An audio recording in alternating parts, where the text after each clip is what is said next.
충성 아무띠입니다. 자, 오늘은 본격적으로 Q&A 영상을 찍어보려고 밖으로 나와봤습니다. 여기는 언주역에 위치한 까사넬로고요. 솔로 지옥 3에 나온 진석이라고 고향 동생인데 여기서 영상 찍어도 된다고 해가지고 영상 찍으러 한번 와봤습니다. 제 기존 구독자분들은 다 아는 질문들도 있겠지만 또 새로운 분들도 있기 때문에 하나하나 차근차근 대답 한번 해보는 시간을 가져보도록 하겠습니다. 아무띠 무슨 뜻인가요? 야, 이거는 진짜 그만하고 싶다. 이거 뭐 Q&A만 하면 나오는 질문인데, 아무띠는 제 원래 SNS 계정이 아모홍이었습니다. 그때 당시에 까로가 이제 유튜브를 했었는데 댓글에 뭐 재홍씨 뭐 이렇게 달 수가 없으니까 띠를 달았습니다. 거기서 제가 아모홍으로 인스타 아이디가 있었는데 아모띠 해가지고 그렇게 부르고 있다가 까롱님이 유튜브 아모띠로 해라 해서 그냥 아모띠가 된 겁니다. 앙기모띠랑은 절대 연관이 없다는 점 다시 한번 말씀드리도록 하겠습니다. 이 질문 그만해 주십시오 이제.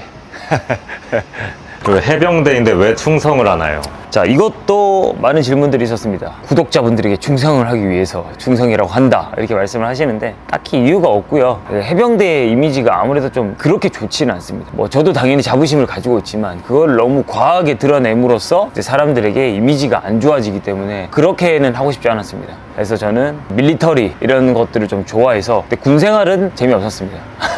빨리 전역하고 싶었는데 그냥 그런 것들이 재미가 있어서 그냥 충성을 하면 재밌을 것 같다 해가지고 충성으로 하게 됐습니다. 아무띠 운동 경력이 어떻게 되나요? 저는 뭐 엘리트 선수 출신도 아니고 그냥 어릴 때부터 운동 여러 가지를 했습니다. 뭐 축구도 하고 검도, 태권도, 뭐 풋볼, 수영 이것저것 했는데 제가 축구를 좀 좋아했어요. 그래서 어릴 때 축구 대회도 나오고 이랬는데 그때 축구 스카웃을 막 받고 이랬었거든요. 서울에서도, 서울 학교에서도, 초등학교에서도 제의가 왔는데 엄마가 봤을 때, 아빠가 봤을 때 얘는 소질이 없다, 끈기가 부족한 것 같다 해서 안 시켰대요. 고2 때 담임 선생님께서 체대를 진학하는 게 어떻겠냐 이렇게 말씀을 해주셔가지고 고3 때부터 체대 입시학원을 다녀서 체대를 진학을 했습니다. 운동 진짜 경력으로 따지면 크로스핏 이제 뭐 10년 조금 했고요. 이것저것 운동 취미생활로 했다 그 정도인 것 같습니다. 근데 그 많은 운동 중에서 왜 크로스핏을 시작하게 됐나요? 체대 입시를 하면서 좀 크게 느꼈던 것 같아요. 제가 운동 신기형이라고 해야 되나? 그러니까 제가 잘하는 게 있고 제가 못하는 게 저는 뭔지 알고 있거든요. 제가 잘하는 거는 그래도 남들보다 운동을 조금 끈기 있게 하는 거, 그다음에 열심히 하는 거, 참는 거 이런 거는 좀 자신 있는데 진짜 그 운동 능력 있잖아요. 이 탄성, 순발력이나 힘이나 이런 건 제가 부족하다고 많이 생각하고 있었습니다. 그래서 숨차는 운동들을 좀 어릴 때부터 좀 좋아했었는데 이 크로스핏이라는 게 중량을 막 이렇게 들어야 되고 그런지 몰랐어요. 그냥 숨차고 이러니까 너무 재밌는 거예요. 이거 내가 해봐야겠다라는 생각으로 이제 크로스핏을 처음 도전을 했죠. 그래서 이제 크로스핏 그래도 잘한 것 같아요. 구독자 애칭 정할 생각 없나요? 구독자 애칭은 아직은 없는 것 같아요. 약간 제가 그 약간 소름 돋는 거 좀 별로 안 좋아해가지고 그냥 구독자분들 항상 감사합니다. 헤드밴드 어디 건가요? 요거 헤드밴드는 룰루레몬 제품입니다. 제가 끼는 헤드밴드는 전부 다 룰루레몬 제품이고, 제가 공홈에도 봤는데 공홈에는 없는 것 같던데 그 룰루레몬 매장에 가시면 진열되어 있습니다. 아무띠가 쓰는 헤드밴드 달라고 하시면 줄 거고요. 제가 얼마 전에 가봤는데 없대요. 요즘에 품절 대란이 일어나고 있다고 합니다. 룰루레몬 보고 있습니까? 좀 잘해 주십시오. 만약 품절이면 까로 거 써도 되나요? 까로 거 써도 되죠. 까로 거도 이제 근본이죠 사실. 아무띠님 스웨덴 서울에서 수업은 안 하시는 걸로 아는데 네. 그러면 무슨 역할인가요? 하시면 저는 스웨덴 서울에서 수업은 따로 안 하고요. PT를 하고 있는데 3, 4년 전부터 하던 분들 계속 그냥 하고 있고요. 그 다음에 제일 중요한 역할은 이제 홍보부장. 홍보가 크게 도움이 될지는 모르겠지만 그룹 수업을 제가 원래는 열심히 했었어요. 프로젝트 런이라는 곳에서도 그룹 수업을 하고 라임나잇이라는 곳에서도 그룹 수업을 하고 대구에서도 이제 그룹 수업을 했는데, 제가 수업을 하면 제 성격상 대충 못합니다. 진짜 저는 제가 생각했을 때도 진짜 최선을 다해서 수업을 하거든요. 근데 그거를 연속으로 하루에 4개씩 일주일 동안 뭐 이렇게 5일 동안 해버리면 진짜 진이 많이 빠집니다. 그래서 그거를 한 7, 8년 동안 하다 보니까 약간 좀 쉬고 싶더라고요. 그래서 그룹 수업은 까롱님한테는 안 한다고 말씀을 드렸고요. 아무띠는 체육관 차릴 생각 있나요? 이것도 많이 물어보시죠. 제가 체육관을 차릴 생각은 없습니다. 제가 대구에서도 헤드 코치로서 매니저로서 이제 근무를 했었는데 그때 당시에 제가 부족했던 점도 있었는데 구조상 많이 버는 구조가 아닌 것 같았어요. 제가 봤을 때는. 왜냐하면 한 수업에 들어올 수 있는 인원은 정해져 있고 거기서 이 시간을 써서 수업을 해야 되는데 그 시간과 노력에 대비해서 뭔가 이 들어오는 것들이 좀 적었다고 저는 생각을 하거든요. 이거는 올해는 못하겠다라는 생각이 들었고, 대구에서 들었던 생각들이 아직은 변함은 없습니다. 또 모르죠. 언젠가는 제가 운동하고 싶은 공간을 만들고 싶은 것도 있지만 지금 여기서 까루 형님이랑 같이 이렇게 운동 분위기를 만들었으니까 이렇게 운동 분위기를 만든 거를 계속 가지고 가는 것도 전 좋은 것 같아요. 아무띠도 운동하기 싫을 때가 있나요? 그리고 운동하기 싫다면 어떻게 하나요? 매일 하기 싫죠. 사실 이게 운동이 재밌기는 하지만 와드를 짜놓고 하기 전에는 진짜 하기 싫어요. 아 너무 힘들 것 같은데 너무 힘들 것 같은데 해도 뭐 하는 거죠. 하기 싫을 때는 같이 하면 어쩔 수 없이 하게 됩니다. 그래서 제가 이 운동을 좋아하는 거고, 같이 하게 되면 분위기도 만들어지고 또 서로 경쟁도 하다 보니까 조금 더 강도가 나오고, 운동하기 싫어도 억지로 그래도 하게 되는 그런 게 좋은 것 같아요. 이 유튜브에서 가장 좋아요 많은 질문인데 몇 센티미터인가요? 저도 맞는데 키 얘기하는 거겠죠. 키는 이제 뭐 183 그렇습니다. 스웨돈 서울은 크로스핏 정식 지부 등록할 계획이 없냐 이렇게 물어보시네요. 어떻게 보면 진짜 민감한 질문인데, 세돈 서울은 이제 일단 제 게 아니고요. 이 까루의 운영 방침이 있기 때문에 제가 봤을 때는 없는 것 같습니다. 아쉽긴 하죠. 왜냐하면 옛날부터 했던 운동이 크로스핏이고, 피지컬백 나갈 때도 크로스핏으로 나갔고 그랬는데, 크로스핏 정식 지부를 등록을 하려면 1년에 한 600만 원 정도의 돈을 내야 되거든요. 겉에서 봤을 때는 스웨돈 서울이 강남에서 1층에서 이렇게 해서 막 잘 될 것 같다고 생각을 하지만, 사실 그 월세도 그렇고 각자의 고충이 있기 때문에 진짜 제대로된 크로스핏을 배우고 싶다 하시는 분들은 크로스핏 정식 지부 박스를 찾아가시면 될 것 같습니다. 스웨돈 서울은 정식 지부 박스가 아닙니다. 기능성 운동하는 곳이라고 보면 됩니다. 아무띠님은 부상 당했을 때 어떻게 극복을 했고 고통을 어떻게 참아냈는지. 극복을 하려고 한 건 아니고, 사실 저도 제가 못 걸을 줄 알았어요. 제가 다쳤을 때 영상을 한번 보십시오. 여기인가요? 네. 요즘 인기 많아진 걸 실감하는 순간이 언젠가요? 하시네요. 유튜브 구독자 수, 인스타그램 팔로워, 그거 말고는 딱히 실감이 나는 건 없어요. 사람들이 저를 잘 못 알아봐요. 민수처럼 몸이 이렇게 큰 것도 아니고. 그래서 제가 헤드밴드를 계속 썼잖아요. 헤드밴드 안 쓰고 다니면 사람들이 저를 못 알아봅니다. 폭식한 날이나 그 다음날 하는 무조건적인 루틴이 있나요? 일단 폭식을 했다, 오늘 내가 좀 많이 먹었다 그러면 저녁에 헬스장을 갑니다. 헬스장을 가서 유산소 1시간에서 1시간 반 정도를 타고요. 다음 날에 아침을 닭가슴살만 먹고 오후에도 적당히만 먹고, 하루 폭식하는 거는 괜찮은 것 같아요. 이게 폭식이 이어지면 안 좋은 것 같아. 그러니까 내가 오늘 많이 먹었으면 오늘 먹은 것만큼 좀 덜 먹던지 움직여주던지 그렇게 계속 하려고 합니다.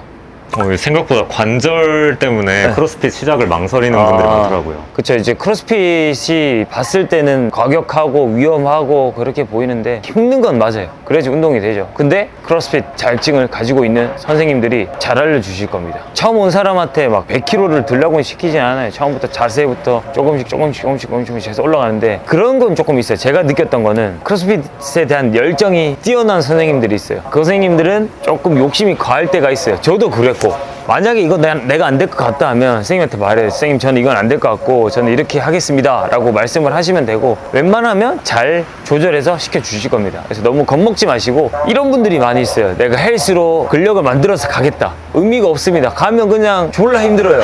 그래서 일단 가서 부딪혀야 돼. 부딪히면 힘들 거거든요. 그거 조금만 이겨내면 몸이 좀 적응할 겁니다. 거기서도 재미를 얻을 수가 있으니까 겁먹지 마시고 한번 가보십시오. 그게 제일 중요합니다. 3대 몇이시나요? 하시네요. 데드 465인가 75인가, 그 다음에 벤치 275, 스쿼트 395, 그 정도 드는 것 같습니다. 일반 헬스장에서 할 수 있는 크로스핏식 맛돌이 운동 3개만 추천해줘요 하시네요. 제가 많이 했습니다. 대구에 있을 때 동네 헬스장에 가서 헬스장 바벨로 클린하고 버피하고 이랬거든요. 그 민폐입니다. 크로스핏은 크로스핏 체육관 가서 하셔야 되고, 헬스장에서는 웨이트 트레이닝을 하십시오. 보디빌딩 스타일로 미적으로 완벽한 몸 vs 크로스핏 스타일로 기능적으로 완벽한 몸을 갖기. 전 두 번째. 그런 게 있거든요. 운동을 한 지 얼마 안 되면 그 운동이 짱인 것 같아. 이제 조금 크로스핏을 좀 해. 그러면 이제 다른 운동들을 뭐라 해야 되지? 헬스를 그냥 풍선 근육, 풍근, 제가 아무것도 도움도 안 된다, 이런 마인드였는데, 제가 다 해봤잖아요. 둘 다 하는 게 제일 좋은 것 같아요. 미적으로도 사실 크로스핏을 하면 좋아질 수 있는데, 헬스 우리가 웨이트 트레이닝 하는 것처럼 몸이 좋아지진 않거든요. 웨이트 트레이닝과 기능성 트레이닝을 같이 하면 좋은 것 같다. MBTI가 어떻게 되세요? MBTI는 ISFP입니다. 잘 맞는 것 같아요. I는 맞는 것 같고요. 피지컬백 체중화 할 때 그때도 느꼈고, 사람들 많은 데서 이제 막 있다 보니까 못 있겠더라고요. 땀이 엄청 났어요. 빨리 집에 가고 싶더라고. 인생 최고 몸무게와 최저 몸무게가 언젠가요? 최고 몸무게는 94kg. 대구에서 크로스핏을 할 때. 그때 막 아침에 맥모닝, 점심에 제육볶음에다가 저녁에 삼겹살 무한리필집 가서 고기 먹고 뭐 이럴 때. 최저 몸무게는 65kg. 수액교육 받을 때. 그 사진 딱 보시면 장난 없죠. 그때 65kg.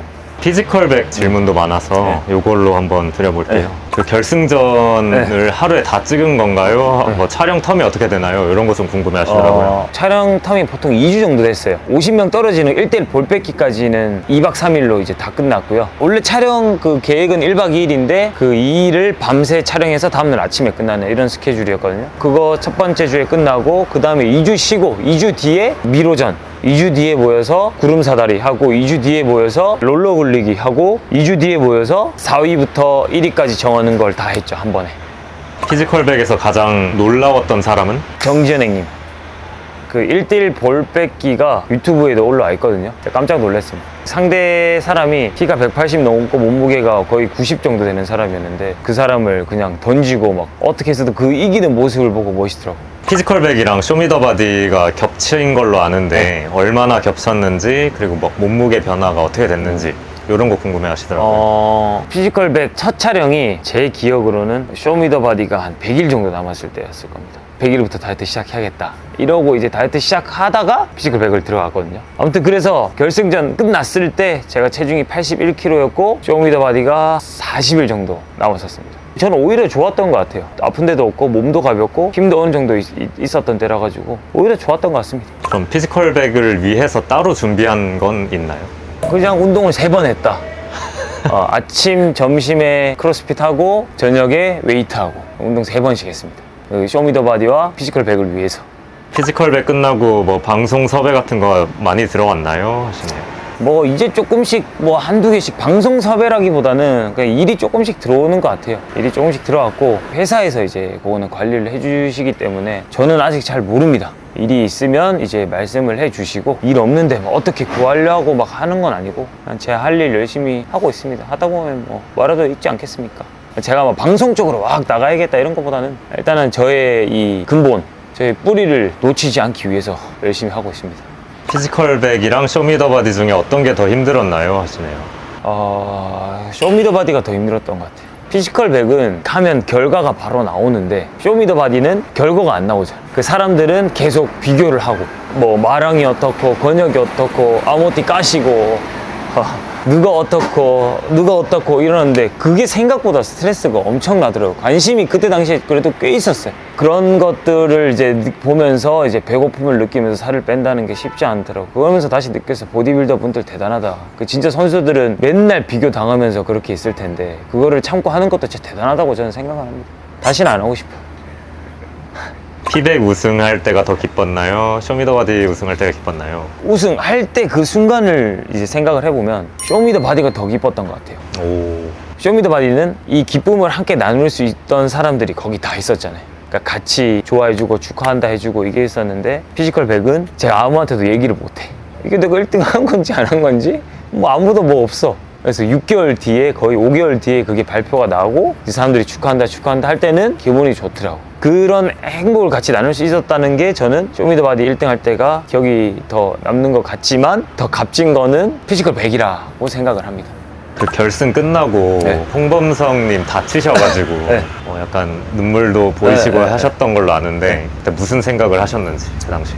제가 이제 그때 당시에 범석이 형이랑 이야기를 하면서 이제 얘기를 계속 많이 했었는데 그때 당시에 범석이 형이 강철부대 결승을 앞두고 있었습니다. 범석이 형이랑 형님 다치지 말고 우리 합시다. 저도 쇼미더바디 해야 되고 형님도 강철부대 해야 되니까 우리 진짜 다치지 말고 하자 이렇게 했는데 그 마지막에 이제 딱 밀고 저도 얼떨떨했죠. 아, 내가 이겼구나 이러고 있는데 범석이 형이 옆에서 이제 다리가 안 좋다 말씀을 하셔가지고 저도 몰라요. 그때 저도 모르게 그냥 눈물이 좀 나왔던 것 같아요. 그러니까 그 마음이 이해가 가니까 저도 쇼미더바디 피지컬백을 같이 준비를 하면서 안 다쳐야겠다는 생각이 제일 컸거든요. 다쳐버리면 쇼미더바디를 못하기 때문에 안 다치고 피지컬백을 마무리하는 게 저의 제일 큰 그 걱정이었어요. 범석이 형도 그럴 텐데 범석이 형이 거기서 다쳐버리니까 뭔가 감정이입이 되면서 마음이 아프더라고요. 그래서 이제 그랬던 것 같아요. 이거 이제 가장 궁금해할 질문인 네. 것 같은데 3억으로 뭐 했나요? 3억으로는 제가 서울살이 이제 7년 차니까 서울에 전셋집이나 자가 마련을 위해서 써보려고 하고 있습니다. 그대로 저축을 하신 거죠, 그럼? 그쵸? 피지컬백 혹은 쇼미더바디가 끝나고 내가 했던 최고의 플렉스는? 그건 것 같아요. 주변 사람들한테 고마움을 표시를 했다. 제가 범석이 형이랑도 이제 결승을 같이 하면서 뭔가 이겼지만 내가 범석이 형이라면 조금 아쉬울 것 같다는 생각도 들었어요. 그래서 범석이 형한테 뭐 아주 조금 드렸고, 지현이 형님한테도 체육관 오픈할 때 장비라든지 가전들 이런 것들 제가 조금 드렸고, 부모님들, 엄마한테도 좀 드리고, 여자친구한테도 선물 좀 주고, 그다음에 영규쌤 또 선물 드리고, 그게 제일 큰 플렉스인 것 같습니다. 그거 말고는 나머지는 아직 제 통장에 있고 그러고 있죠. 피지컬백에서 가장 쉬웠던 종목, 힘들었던 종목, 재밌던 종목 하나씩 뽑아주세요. 가장 쉬웠던 거 파이널 라운드 이거 밧줄 잡기 진짜 쉬웠고, 그거는 1시간 다 할 수 있었을 것 같아. 아, 좀 그렇나? 그게 좀 쉬웠고, 그 다음에 가장 어려웠던 거, 힘들었던 거, 결승전. 어이없어서 웃음이 계속 나왔어요. 이게 끝나나? 그 범성이, 아, 씨발, 끝나나? 이거 이랬나? 맞죠? 네. 똑같은 생각이었어요. 와, 이거 언제 끝나노? 하면서 계속 막 범석이랑 보면서 웃고 막, 힘들다, 이러면서 그랬었고, 가장 재밌었던 거는 달리기. 근데 저는 거기서 처음에 난 여기서 50등 안에 못 든다 이 생각으로 시작을 했는데, 뛰다 보니까 50등 안에 드네? 내가? 들었네? 그러니까 재밌는 거예요, 뭔가. 근데 거기서도 나 10명 안에 못 들 것 같다. 근데 열심히 뛰어보자 했는데 또 10명 안에 들었네? 또 재밌는 거야. 그리고 3등 했는데 너무 좋은 거예요. 그리고 도장 3등 딱 찍어주고. 그래서 재밌었죠. 힘들긴 했는데 그 100명 중에 어느 정도 하는지를 바로바로 알 수 있다는 게 재밌었습니다. 만약에 패자부활전에서 이겼으면 5명 누구 뽑았을 것 같으세요? 저도 진짜 고민했을 것 같아요. 왜냐면 이 팀을 뽑을까? 진짜 센 사람들을 뽑을까? 근데 제가 봤을 때도 거의 똑같이 뽑지 않았을까? 일단 지역이 무조건 뽑았을 것 같고. 비슷하게 뽑았을 것 같아요. 그렇게 마무리 하시죠. 네. 좋게. 네, 뭐 이 정도로 질문이 다 된 것 같고요. 제가 이제 질문 한번 뽑아보겠습니다. 그러면 대구로 내려가실 건가요? 아니면 서울에 집 사실 건가요? 라고 하시는데, 저는 서울에 정착하는 게 제 목표입니다. 서울에 처음 올라왔을 때는 나는 서울에 안 맞다, 이제 운동 좀 하다가 대구 가서 체육관 차려야지라는 생각이 99%였어요. 근데 어느 정도 또 지내다 보니까 좀 정이 되고 어떻게든 서울에 정착하는 게 제 목표가 됐습니다. 쓰고 있는 향수 궁금합니다. 이런 것도 알려줘야 되나? 쓰고 있는 향수는 제가 그 숲향, 자연향 이런 걸 좋아합니다. 그래가지고 이솝의 휠을 한 3년째 쓰는 것 같습니다. 라라에서 소스로 이직한 이유, 제가 저번 영상에도 말해주셨지만 라미넷 에슬릿이 엄청 들어가고 싶었던 집단이에요. 그래서 거기를 들어가고 시간이 한 4년, 3, 4년 정도 흘렀는데 이 성적을 못 내는 제 자신의 현타도 많이 왔었고요. 그때 당시에 그러면서 제가 교통사고가 나면서 내가 라임라이트 애슬릿으로 선수로서는 더 이상 활동을 못하겠다라는 생각이 많이 들었습니다.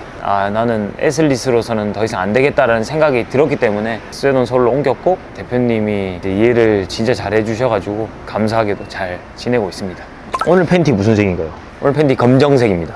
즐겨보는 유튜브 탑3. 저는 여행 유튜버를 진짜 많이 봅니다. 웬만한 건 다 보는 것 같아요. 각튜브, 빠니보틀은 기본으로 보고요. 그 여행가 제이도 제가 진짜 많이 봤고요. 트랑킬로, 노마드션, 캡틴 따거, 그 다음에 패션 유튜브. 패션 유튜브 말씀하시니까 네. 옷 스타일 왜 그렇게 입으시는지 궁금하더라고요. 빠지게 된 계기가 있는지. 작년부터 조금씩 이제 제가 옷을 사입었던 것 같아요. 원래는 무신사, 우리가 말하는 운동복 말고 일상복들이죠. 이제 거기서 샀는데 옷이 잘 안 맞아요. 일단 옷이 안 맞아. 짜증이 확 나더라고. 분명히 신체 스펙은 내랑 똑같은데 옷을 입으면 거의 쫄티고 막 스키니진이고 이렇게 되는 거예요. 이건 안 되겠다. 보통은 이제 스트릿 브랜드들을 많이 입잖아요. 그런 거를 좀 관심 있게 보는데, 이게 뭐 인기가 너무 많으니까 다 리셀이 되고 크림에서 막 몇 배 돈을 주고 사야 되잖아. 그러니까 그것도 짜증나는 거야. 내가 이 돈 주고 이거를 왜 사지라는 생각이 들면서, 그러면서 이제 워크웨어 브랜드 옷들 찾아보고 입어보니까 옷이 좀 낙낙하게 편하게 또 잘 맞더라고요. 그런 옷들에 좀 더 관심이 생기면서 더 찾아보고 옷을 구매를 많이 한 것 같아요. 술, 담배 하시나요? 라고 하시는데, 일단 담배는 태어나서 한 번도 이게 물어본 적이 없고요. 술은 아까 말씀드렸지만 1년에 한 두세 번 마시는 것 같습니다. 앞으로의 꿈, 이제 시간이 지나면서 하고 싶은 것들이나 앞으로의 아모띠의 목표가 궁금합니다. 앞으로의 꿈은 이렇게 행복하게 잘 지내는 거고요. 2만 때 저는 이 생각을 했어요. 2, 3만 때도 이 정도 구독자면 충분하고 이 정도 관심은 충분하다 했는데 어느덧 제가 24만 명의 구독자가 생겼고요. 사실 그게 좀 무섭기도 해요. 이게 내가 언제까지 이거를 유지할 수가 있을까 생각도 들고 항상 그 불안한 마음으로 살고는 있는데 앞으로의 저의 목표는 서울에서 가족들과 재밌고 행복하게 잘 사는 게 제 목표입니다. 이렇게 해서 Q&A를 한번 찍어봤는데 궁금증이 해소됐는지는 잘 모르겠습니다. 또 계속 궁금하다 하시면 앞으로 올라올 영상들도 재밌게 봐주시면 좋을 것 같습니다. 오늘도 봐주셔서 감사하고 다음 컨텐츠에서 뵙도록 하겠습니다. 충성!